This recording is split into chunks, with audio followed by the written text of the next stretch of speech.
Episod 10. Terus jalan walau sunyi. Akhirnya, akan tiba satu masa dalam hidup di mana kamu kena belajar untuk berdiri sendiri. Bukan sebab kamu menjauh, bukan sebab kamu dah tak peduli, tapi sebab kamu dah penat berharap pada manusia yang datang dan pergi sesuka hati. Sunyi itu kadang menakutkan, tapi dalam sunyi jugalah kamu akan kenal siapa diri kamu sebenar. Dalam sunyi, kamu akan belajar berdialog dengan hati sendiri. Dalam sunyi, kamu akan belajar bahawa tak semua kehilangan itu adalah satu kekosongan.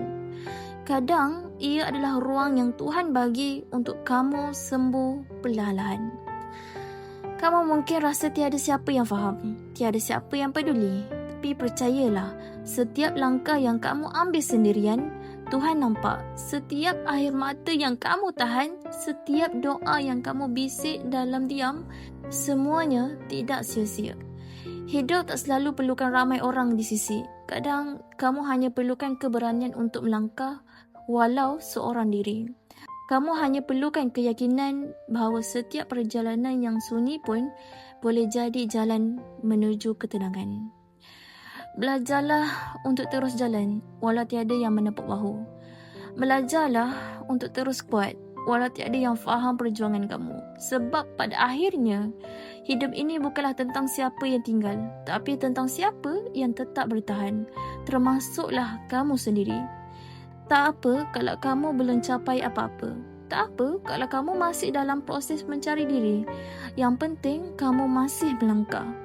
Masih cuba bangun setiap kali jatuh. Masih percaya walau hati pernah hancur.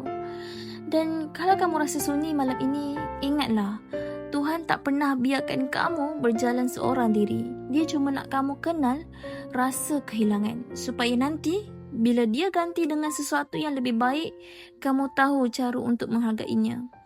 Sunyi bukanlah hukuman, tapi ia adalah peluang untuk kamu kenal nilai diri dan belajar bahawa ketenangan sebenar tak pernah datang dari kehadiran manusia, tapi dari hati yang belajar berserah. Jadi, teruskanlah berjalan walau langkahmu perlahan. Teruskanlah hidup walau tiada yang faham jalan kamu. Sebab di penghujung semua kesakitan ini, ada bahagia yang sedang Tuhan susun. Dan ia tak akan terlewat walau sesaat. Kalau kata-kata ini menyentuh hati kamu, jangan lupa tekan follow atau subscribe. Semoga setiap episod jadi teman kamu di saat sunyi. Dan jadi peringatan bahawa tak apa berjalan seorang diri, asal kamu tak berhenti mencari diri sendiri.